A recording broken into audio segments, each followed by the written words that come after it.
On this podcast, you'll find interviews with high-performing, successful individuals in life sciences. On a weekly basis, we cover their proven methods, principles, strategies, and mindsets to implement new technologies that scale to meet the needs of people in our world.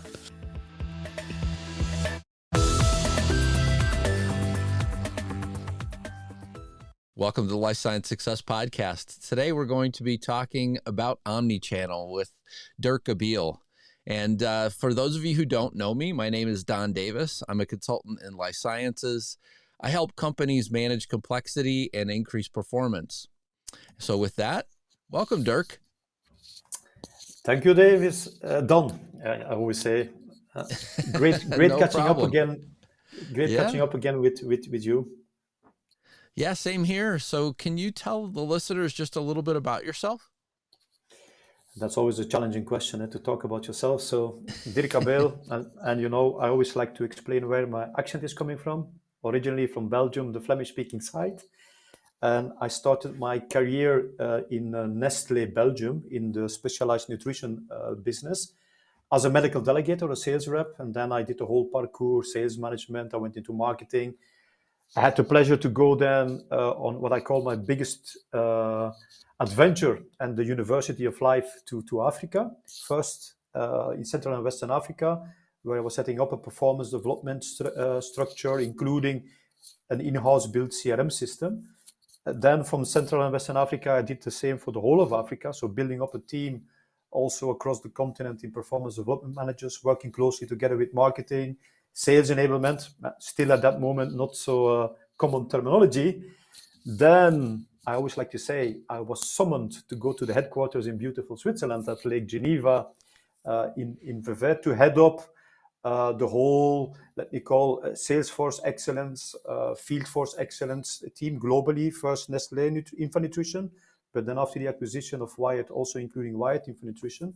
So really creating synergies without affecting the customer-facing kind of piece, keeping these two big brands separate. And then also, of course, we started to roll out a global CRM system, really looking into how important sales enablement is with all the pieces of the puzzle, because it's not only about systems and tools, it's also about skills, the proper objective setting. Then after a long period of time, because I spent a huge amount of time, I don't dare to say it at Nestle Nutrition, I decided to leave end of 2018. I went to the other side across the canal to the United Kingdom to take up the role of a global medical sales director at Reckitt in the medical division. And also, again, focusing on this commercial excellence, Salesforce excellence. And that's, of course, where the whole omnichannel thing hit us frontally in the face when COVID came. We were just in the mid of rolling out the global CRM system. We had really to accelerate that by adding other channels, which really even further energized my desire and hunger to really better understand this whole omnichannel transformation, which already started before, and how we could drive that in really bringing value to the customers and their patients by really understanding what does it mean, value creation across all these touch points we were adding on. A very, very interesting journey. Then, and I fast forward, last year's August, I decided to quit, to close the corporate door behind me, to start my own business. And no surprise, focusing on really helping, especially health and life science industry, making this omnichannel transformation successfully. So really looking from a strategic perspective, go-to-market perspective, to an in-field execution, looking at, okay, what does it need from skills again and technology, and how do you measure success? And time goes fast. Beginning of this year, on top of that, I accepted a very interesting role as a global go-to-market lead at Pitcher, which is a sales enablement provider. So really allowing me to close this circle of omnichannel from a strategy perspective, execution perspective, sales enablement or platform perspective, all the data behind. So you cannot imagine, Don, how fascinating this is. And I hope you can see and hear that I didn't lose my passion. I would say even the contrary. Yeah, I mean, I lots of enthusiasm for sure regarding all of it. I mean, it's I didn't pick up. So I know we talked before. We actually did a podcast with you early morning a few months back, and but what I didn't pick up in that conversation was the fact that you had been to Africa to start your career. So I mean, I missed that somehow in this journey, and I mean I mean it's exciting from the standpoint of, you know, I grew up in the United States. Most people that I grew up with didn't leave the little place that we grew up in. And then, you know, I moved a lot in the United States and then also done, you know, different global roles. But I mean, Africa, you know, for sure sounds like it would have been an interesting first step for somebody from Belgium as It well. it sounds exotic, and it was really exotic. And my family and friends said, "Hey, are you crazy? What are you going to do?" But I can Mm, tell you, and I really mean this. For me, that's what I really call the University of Life. That's what I learned. So many things which are important today: inclusion, diversity, uh, understanding cultures, learning to really lead different cultures, people with different expectations, different backgrounds. Wow, this has been really a big learning journey for me. And that's the reason why I said I was summoned to Switzerland, to the headquarters, because I wanted to stay. And I had already an agreement with the head for Africa to work in aligning the marketing strategies with the execution of the sales strategies. And that was really a dream for me. And then I had to go from warm, chaotic Africa to the very organized headquarters in Switzerland. So you can imagine the first year was for me a bit, what the heck did I do? yeah, right. And I mean, you talked a lot about omnichannel, you know, in your journey as well. Can you just tell everybody a little bit about omnichannel, what it is, and kind of what it would mean for an organization that is going to deploy omnichannel? Yeah. Let's first differentiate a bit two terminologies which are used quite in a mixed format. Multi-channel, it's saying it itself. You're doing specific activities through different channels. Often they are not connected with each other, so they are independently operating from each other. Which, when you really go to the omni-channel, it's creating about a seamless experience, and this word experience is very important for your dirty word target audience, your customers, based on an understanding about what is the purpose they want to interact with your organization and vice versa, at which time, through which kind of channels, and all of that in a seamless manner, in a nice sequence, so strengthening across all these touch points over time the same kind of message or the value proposition your customers, in our case the healthcare professionals, are looking for. So it sounds easy, but it's a whole orchestration piece that needs to happen, because and that's for me the key point where often people or companies fail is, we want to do omni-channel, often it's multi-channel, and we repeat what we did in the face-to-face world. So we were regurgitating information. Now we have many more channels, so hallelujah. It's not about that. It's really about thinking, what will be the value for each of the segments or micro segments of my customer base that I will bring to this channel of preference. And if you cannot answer that question, you should stay away from it, because if you cannot express the value you want to convey to your customer, how do you expect them to see and feel this value?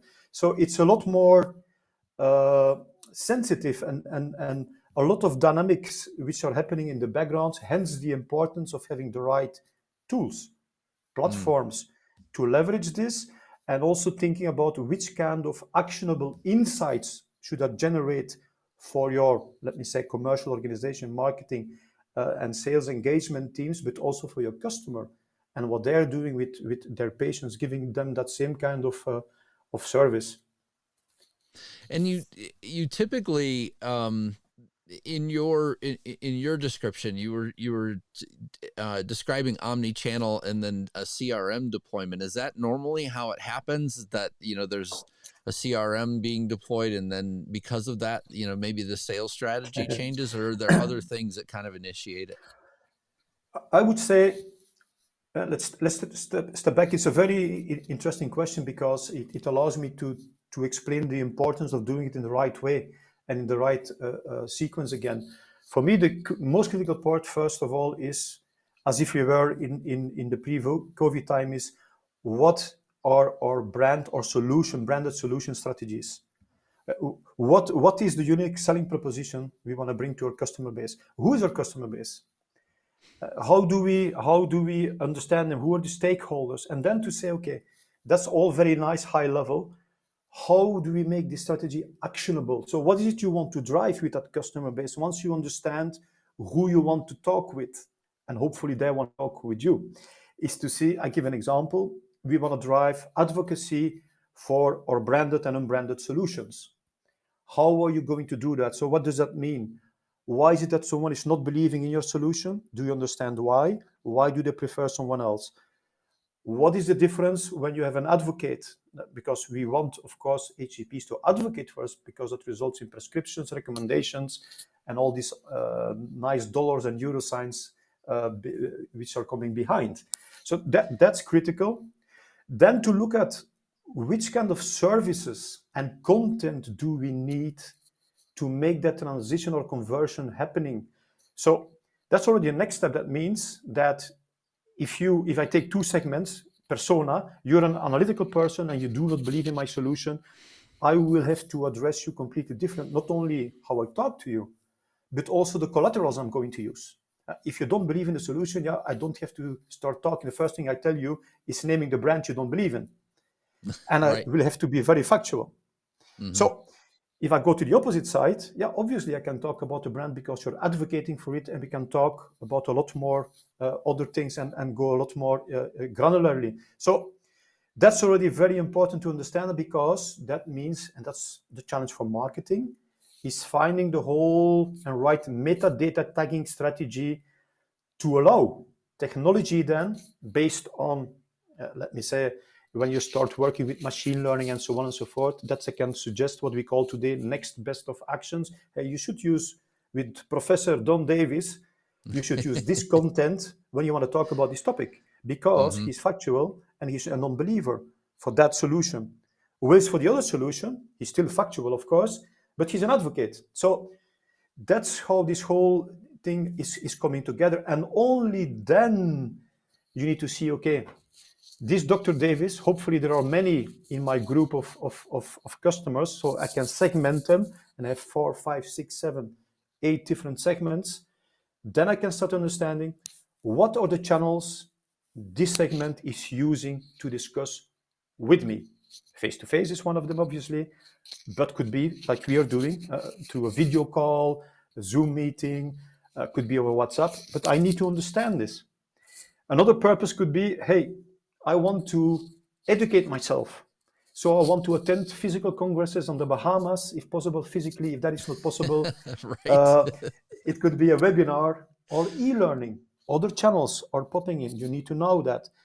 And also more and more important is, hey, I want to have access to content which matters to me at any time, whenever I want, without having to rely on anything else. So there, again, other channels are going to pop up. It could be corporate websites, could be third-party websites. It could be my personal, my microsite. So understanding that from a commercial, organizational, and IT perspective is critical, because then, only then, you can decide, okay, I know who I want to talk to. I know what I have to talk about. I know how I have to do it, what I need to use. I know the channels, so let's now focus on the technology. And of course, in the front-end facing part, CRM will be very important. But what we see shifting today is where you had the CRM and then you started plugging in all kind of other things, it stayed very monolithic. Today, the new approach is, and that's what we are seeing when I'm working with big organizations today, from a strategic perspective, but also from a picture perspective, is this best of breed approach. Okay, you have a solid core, but you plug in the most relevant application, which is ahead of the pack. And when something better comes in, either you develop it yourself or you co-develop it with your customers, you plug that in and you unplug something else. And that, of course, allows a lot of agility. So best of breed, agility, being nimble, and speed to market. And that are, I think, the game changers which we start seeing in this whole omnichannel transformation piece. Another important part is, and you need to stop me, Adon, because I can keep on going. No. Yeah, I mean, I think it's important. I think it's important to cover. I think very, um, I, I think talking about, how this comes about is very important. So feel free. Yeah. So I move further on this journey because then, of course, you also need to have the right people. I mean, so capability wise, do you have the right people? Do they have the right mindset? Do they understand why this whole transformation is happening? What is it in it for them? How is it impacting them? Where are they in this whole journey? Because when COVID hit, we've seen a lot of anxiety. Hey, is digital going to take over? Am I going to lose my job? Relevant questions, obviously. I think Right. that what the reality is today is it will neither be 100% face-to-face nor 100% digital. It will be this nice mix allowing to say, hey, my people resources are very expensive. They're also the most effective, so I use them best where they can impact in this whole value creation process, leading to a prescription if you're in certain medications or recommendations in OTC products and so on and so forth. So doing that whole change management, winning the hearts and the souls, the heart and the mind, sorry, is critical because often from an intellectual perspective, we understand what needs to happen. But we need also to reassure people to say, you will be part of this journey. We are doing this together and we will learn, fail, stand up again, and move on forward together. So this whole capability perspective, the competencies, the skills, also very critical. Also, when you recruit new people, what do you do with people who cannot follow this journey? Where can you place them in the organization where they still can add value? And then, of course, when you start working on that, you have your technology, you have your strategy, you have your technology, you have the capabilities behind, you have the people behind. Then, Yep. okay, how are we now going to roll that out that makes sense at a certain speed, but also that we can learn? How is success looking like across this implementation journey? What are the learning points? And how do we really measure that properly so that everyone gets the insights at a different level in the organization? And I think, and we shouldn't forget that, is of course, how do we make sure that we also capture the customer, that they understand what this can bring for them when they're dealing with their patients, a kind of replicating best practices, because don't forget, HCPs are also human beings, no? And you have them from very young to 60, 70, 80 years old in certain geographies. So also there's a group who was very anxious about, hey, this digital thing, I cannot see my patients face to face anymore. What am I going to do? So our learnings from an organization, we really could also transfer that and project that into their reality to say, hey, this has been our pain, we can help you. And again, their technology, which should be quite out of the box, easy to use, despite being customized, should help and give them more comfort and certainty and confidence to tap and to step into that new kind of digital era, which for many of them was something quite new. Yeah, So, that customer journey. I mean, one of the things that that somebody recently said to me was that they do medical education. So they're supposed to be on site with the physician, with the medical device, and yeah, helping to educate them. And unfortunately, right now, a lot of physicians don't want them to come to the office. So it kind of interrupts that, the pathway normally. And I mean, whenever you talk about the age differences, again, I mean, it's, I at least don't have a problem, remote learning and, kind of, observing things through a camera, but I know there are people that do, and I know that certain people would struggle in terms of being able to grasp those things. So understanding those journeys is really important as well in this process. fully agree. I want to tap into something you said. You said, unfortunately, now many of them don't want to go back to the old model where the face to face. I would say maybe fortunately. And the reason why I'm saying Yeah. that is, first, when COVID hit already, you saw it. Certain companies quickly got consent because there was a good relationship before. Those companies that were more transactional focused, they got a tough time in getting consent because they say, hey, now I am sitting in the, I can decide here. Before it was a bit more challenging because I run into your office. It's it's rude to say, no, I don't want to see you. But I can decline or accept. I give you consent because it's happening remotely. You cannot hit me. I'm on a safe distance. So that was the first awakening, the mirror moment, like I like to call it for companies. How customer centric have I been in the past? Mm-hmm. So, and again, for me, they should kick companies out that are not bringing value, that are only wobbling and talking about what they find important without listening to what they really are looking for. So you see this kind of reshaping of this ecosystem where a lot of HCPs say, yes, I still want to be informed as long as it is on my terms today about the content that I value, not you value, but I value, the content my patients value through the technology that I feel confident with. And by the way, let's look at Canada, let's look at Germany. Omnichannel is also fax. So if this is fax, let it be fax. It has to be email, let it be email. But again, how do you measure that this channel is relevant? Because we all know the famous story about the controlled emails. And you can see they have been sent to a cohort of 100 victims sometimes, and only 20% is opening them. So that's the first thing. Only 20% is opening them. Why is that? Why? Maybe it's not a relevant channel. You don't even know. Or maybe the messaging is not appealing enough and not personalized enough. Opening a mail is like a doctor opening his consultation space to see who is out there. It becomes interesting when he says, hey, Dirk, come in. I want to talk to you. I want to hear what you have to say for me. Or to a patient, hey, let's do a diagnosis. That's click through. On a link, being on an email, being on social messaging, on a link, I say, okay, you've got my attention. I want to know more. I'm going to click and I want to see what is sitting there. How much time do I spend there? Do I flip through? Do I go back? Do I download? Do I share? That are all expressions of value creation. And that's where an organization needs to look at and learn from.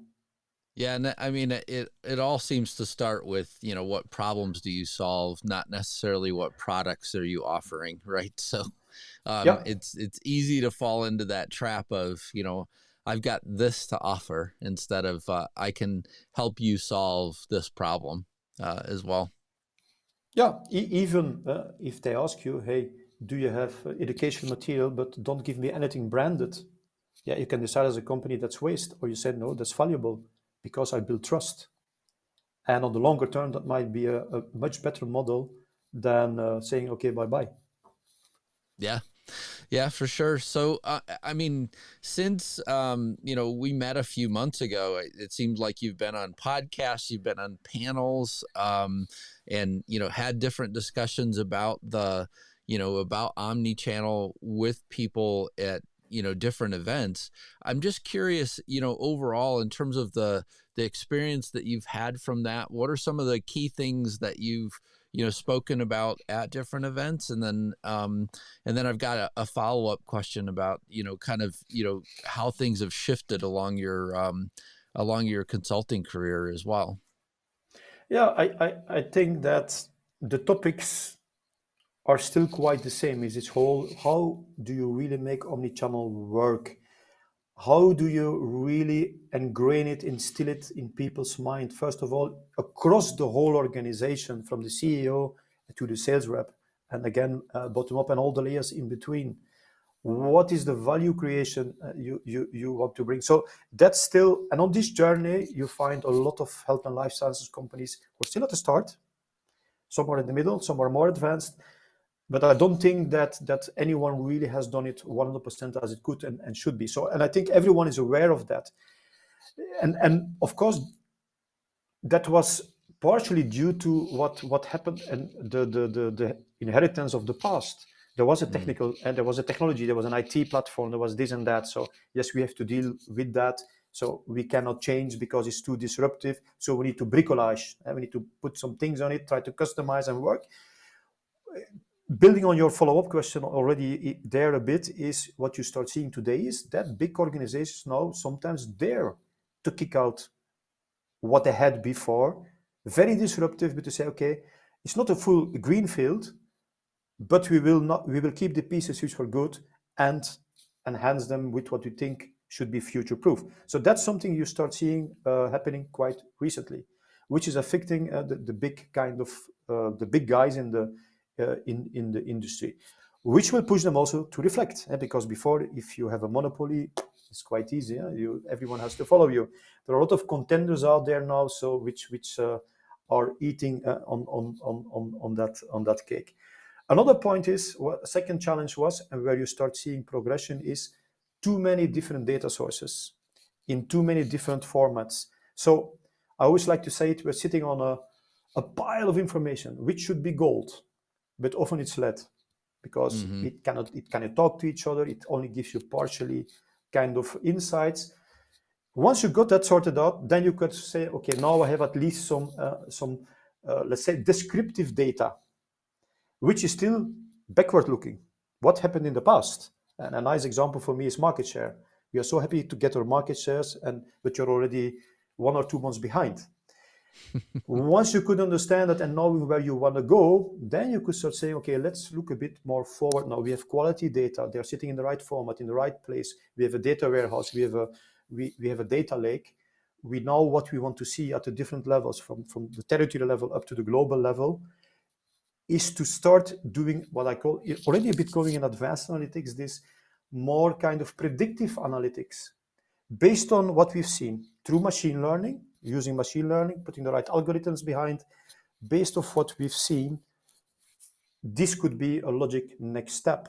And to tell you, hey, Dom, with that kind of segment, why wouldn't you do this? That's even the next step. It's once you have your predictive model and it has been really solidified, proven to work properly, the education has happened, then you can go to what I would say more prescriptive kind of analytics, which are telling you, hey, Dirk, you should do that because you did that before and it didn't work. Of course, me as a human being, I'm still the one who is deciding, can say, yeah, personal assistant, virtual assistant, doesn't matter. I know you, I hear you, but I will do it differently. And I will also explain later when I give my reports why I'm doing it differently. So machine learning, it's if you look at it, it's first of all the deep learning piece, which we had, then the machine learning on top, and then we go to the artificial intelligence, which is trying to mimic what people would do in such a situation based on everything we said before. So that's already forward looking. I don't think many health and life science companies are there. A lot of them are still sorting out to get proper quality data in one place. So to this descriptive kind of analytics, which is important, it's the cornerstone. Some are experimenting with machine learning, and very few already maybe with artificial intelligence. Yeah, it seems to me like at least a lot of the big medical device and big pharma companies that I've worked with, they have sales analytics teams that are working on providing the sales team some level of information and some level of structure for, how they might approach things.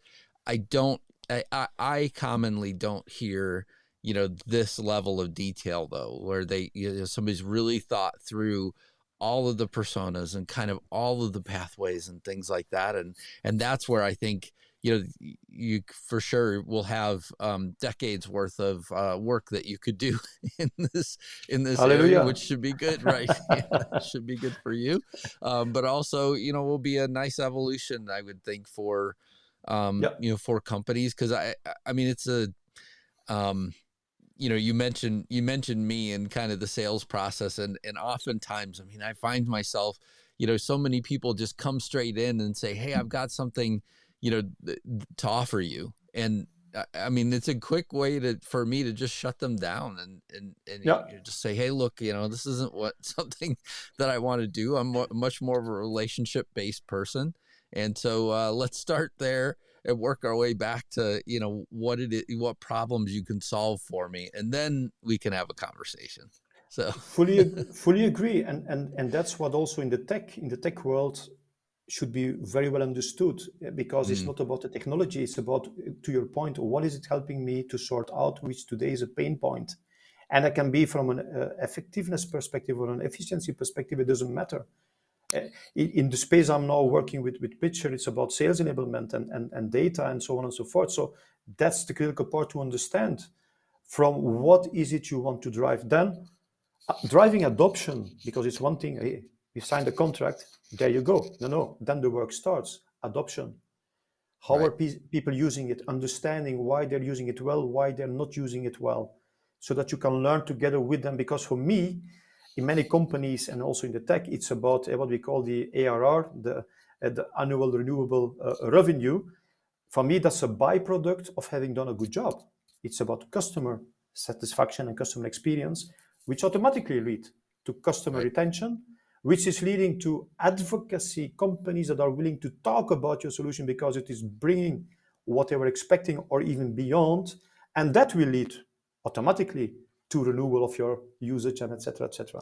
Yeah, if your ARR is dropping, I mean, you're already on the back of your heels, trying to figure out what's happening, right? I mean, it's kind of an unfortunate Yeah. end circumstance of the metric, instead of, saying, hey, look, let's think a bit forward. What are other indicators that we could use that will tell us, hey, look, most likely the ARR is going to drop, and so that sort of customer buy-in would tell you that.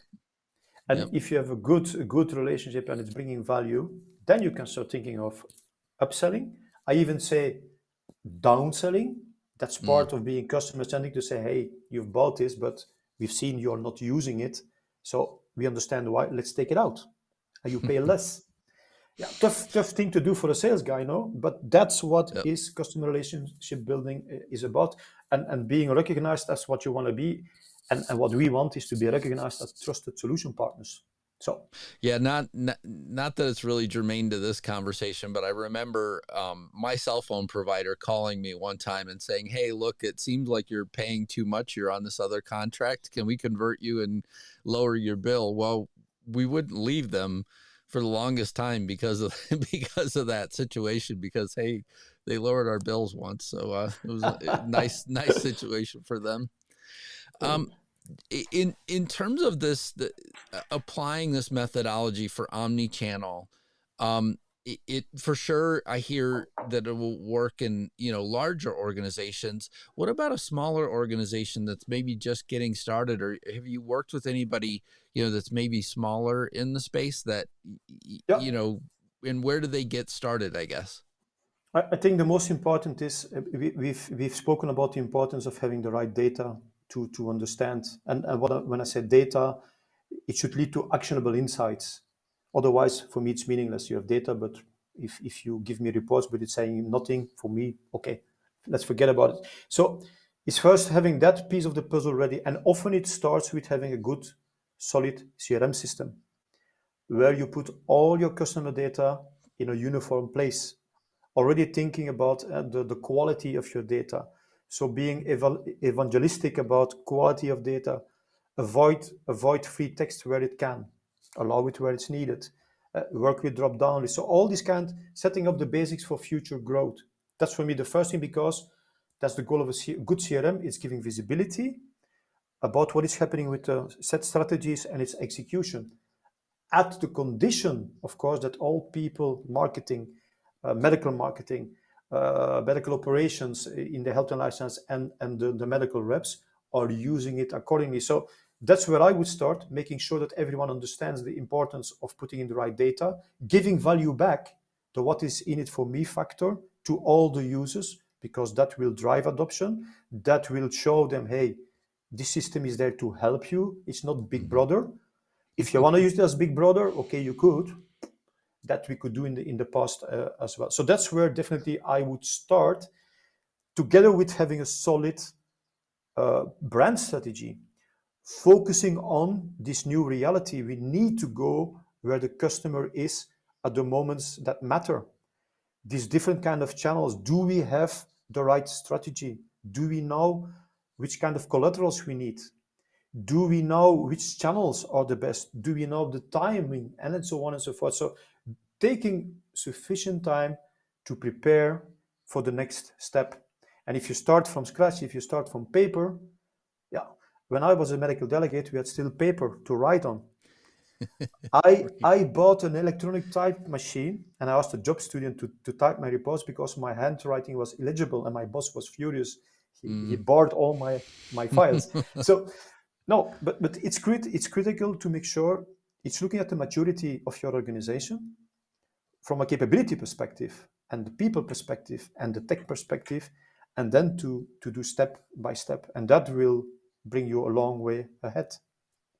Don't Yep. get frustrated by the guys who are bragging about. There are companies that are doing it very, very well, but don't get frustrated. You have your own reality.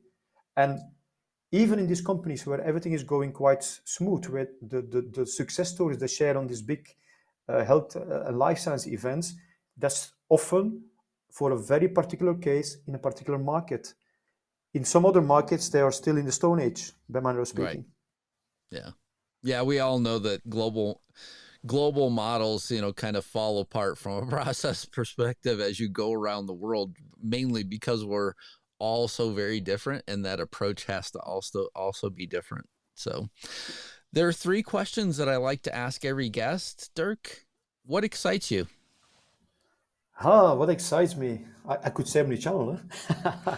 No, what excites me is if I feel that I can impact on something positive, being it on people development, or in helping a company making a certain change, which is impactful. So creating impact, but not from a theoretical perspective, but rolling up. You see, I have short sleeves to go in the trenches together, working out together, feel the pain together, convince people, and then build a success together, but leaving an impact behind that is there to stay, which is sustainable. That's something which is really exciting me.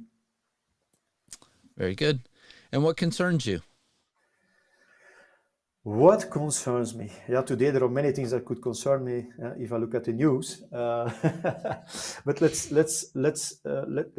stay positive. What concerns me is that people still like to stay in their own comfort zone because it's safer there. The outside world is dangerous in many aspects. That concerns me.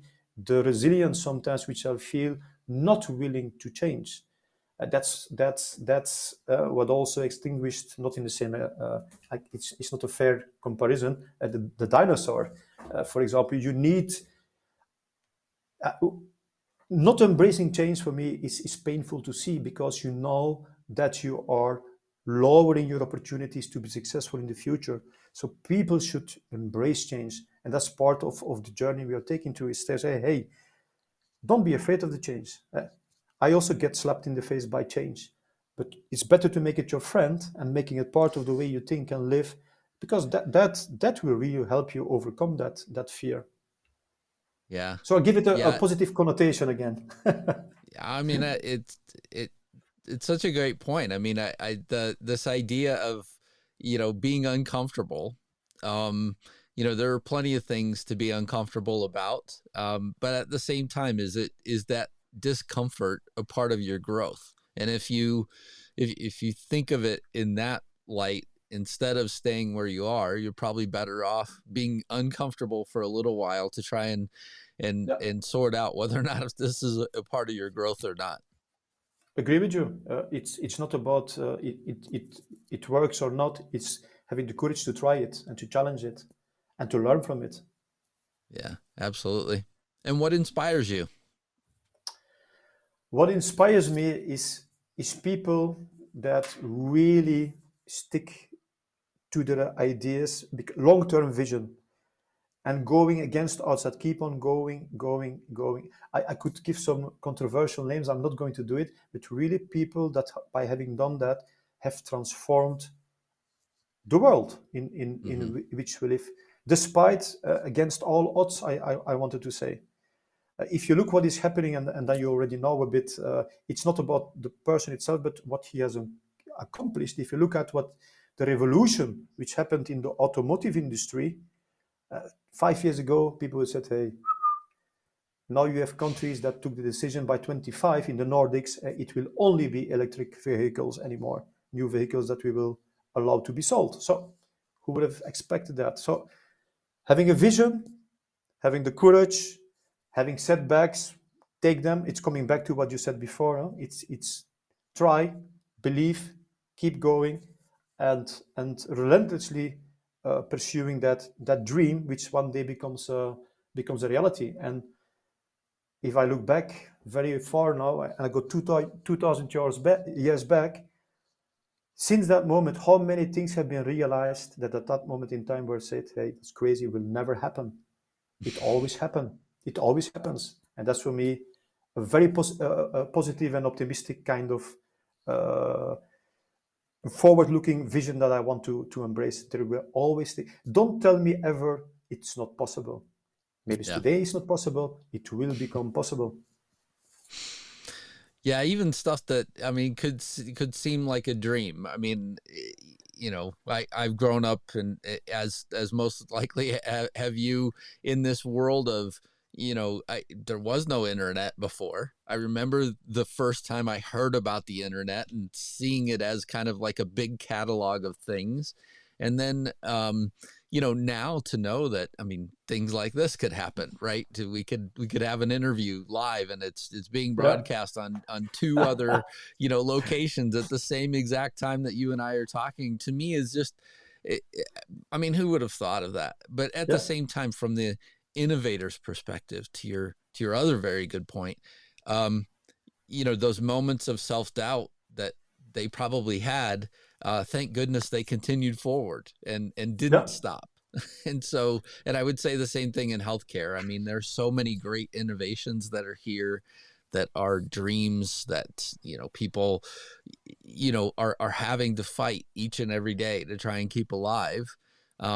You know, I certainly appreciate that. I appreciate the fact that there are people that are out there that are doing that, as well as the salespeople or commercial people that are out there marketing and working through Omnichannel. Fully agree. And it's not always comfortable, but that keeps us sharp on the tip of our toes. Yeah, that's true. Well, Dirk Abeel, thank you so much for joining me today on the Life Science Success Podcast. I greatly appreciate your time and for spending time with me. Don, now I can say you said Dirk Abeel, so Mr. Don Davis. It has been a great pleasure for me, and I hope we will have other opportunities to talk about other very interesting topics. So thank you very much also, and have a very nice day. You're welcome. Thank you for listening to Life Science Success. For complete details about this podcast, including show notes, how to get in touch with guests, and more episodes, please visit www.lifesciencesuccess.com. If there's someone you'd like for us to invite to the show as a guest, please let me know by sending me a message at the podcast website. Please click subscribe on your favorite podcast app, share the podcast, or tell a friend about it, and last but not least, rate the podcast. Thank you again.